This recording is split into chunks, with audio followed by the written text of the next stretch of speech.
Welcome back, Class 10, your history revision class. The Quit India Movement. Reasons that led to the passing of the Quit India Resolution. The reasons that led to the passing of Quit India Resolution can be summed up as follows. Why was the Quit India Resolution passed? It was passed, number one, failure of Cripps mission. Sir Stafford Cripps had proposed that after the war was over, a constituent assembly would be set up to frame India's constitution. He further proposed that any province or provinces which did not accept the new constitution could frame a constitution of their own. Such proposals would naturally divide India into a number of independent states. So the main intention, if you see it very carefully, or if you study very carefully, the main intention of India, of the Britishers, was to divide India into many pieces, bits and pieces. So Gandhi therefore urged the Congress Working Committee to reject Cripps' proposals. Self-government or dominion status was yet far away.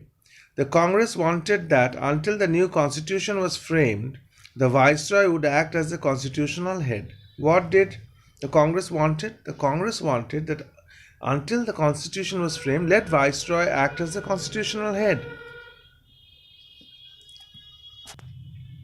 Now, let Viceroy act as the constitutional head. On an assurance of this kind, the Congress leaders could have joined the Viceroy's Executive Council. This also was not acceptable by the government. Ultimately, the Cripps proposal were rejected by almost all the parties. So all the parties rejected the Cripps proposal. The failure of Cripps' mission plunged the country in anger and resentment. The full country was very angry and full of resentment. The Congress could no longer remain inactive. It had to give a suitable reply. So, it had to give a suitable reply, which was call the British to quit India. Quit means leave.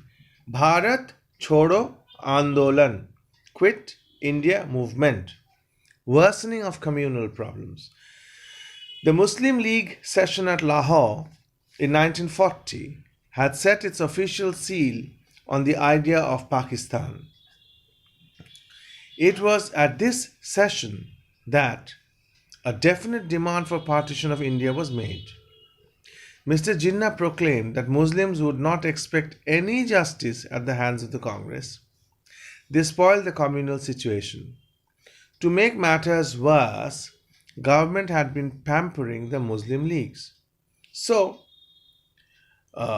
Muslim League session at Lahore in 1940 had set an official seal. Official seal to what? Official seal on the idea of Pakistan, because from the Muslims session league at Lahore, the idea of Pakistan was there.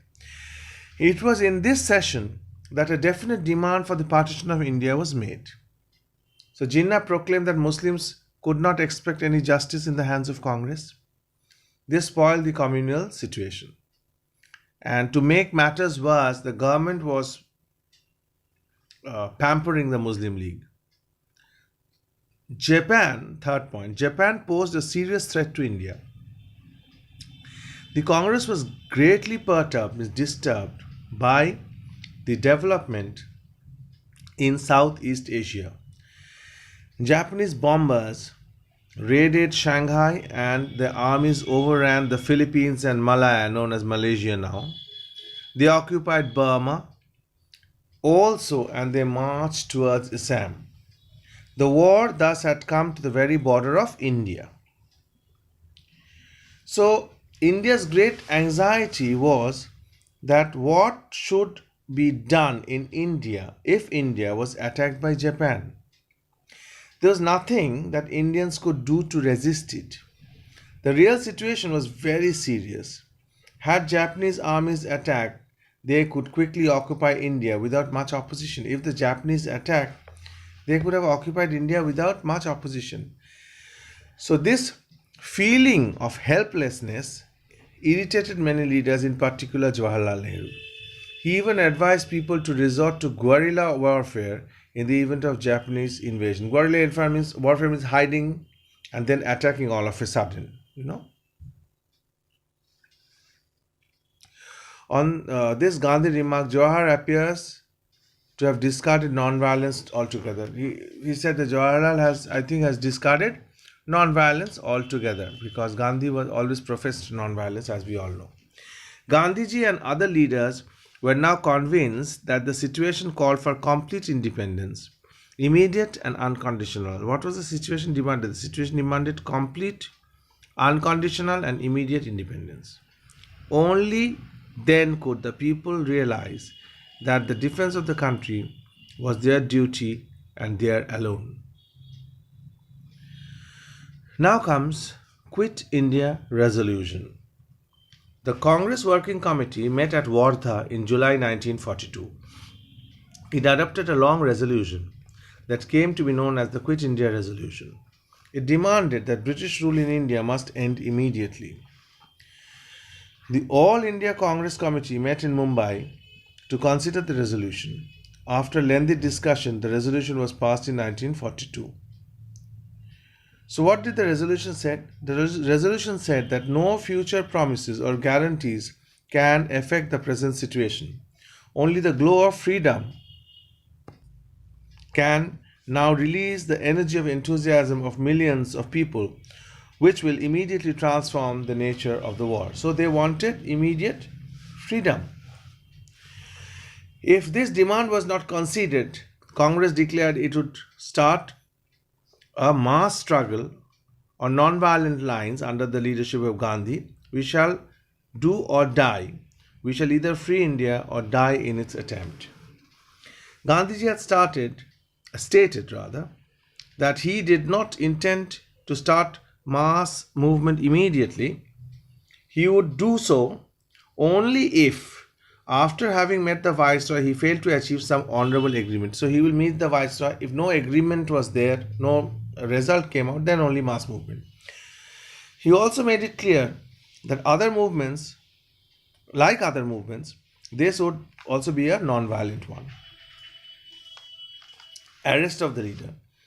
In the early hours of the morning of August 9th, Maulana Abul Kalam Azad and other prominent leaders of the Congress were arrested. The government alleged that the destruction of the means of communication formed a part of the Congress program, as there was none to provide leadership.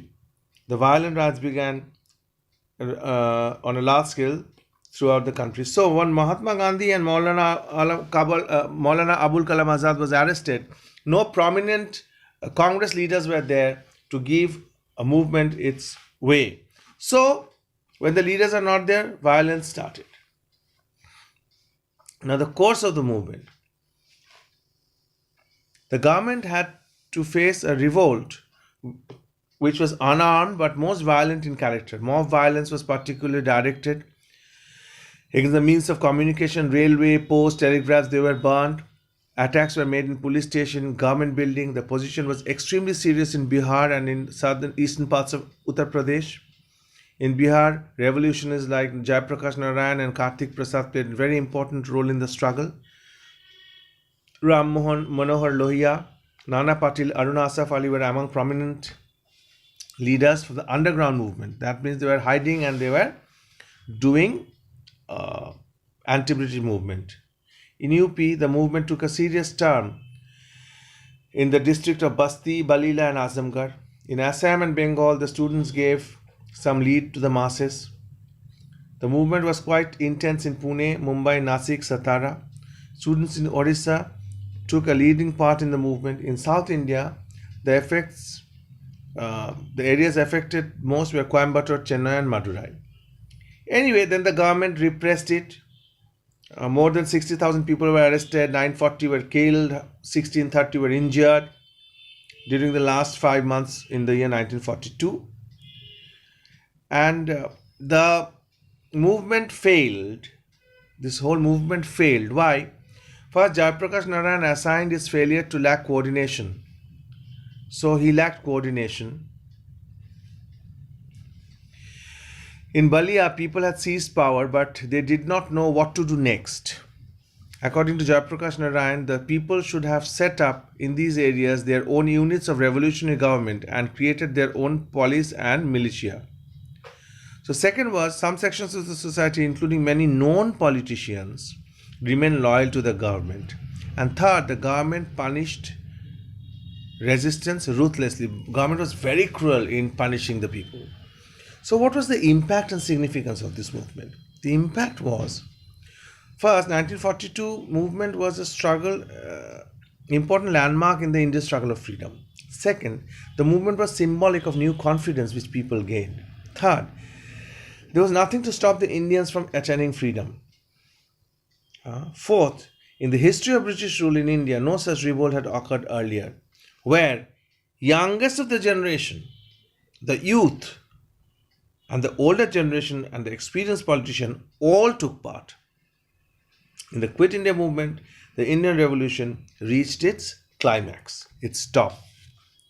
So that is all as far as the revision of chapter 8 is concerned. I hope you have understood. In the next class, we'll start revising chapter 9, which is Subhash Chandra Bose, Forward Bloc and the Indian National Army, the INA. Thank you very much.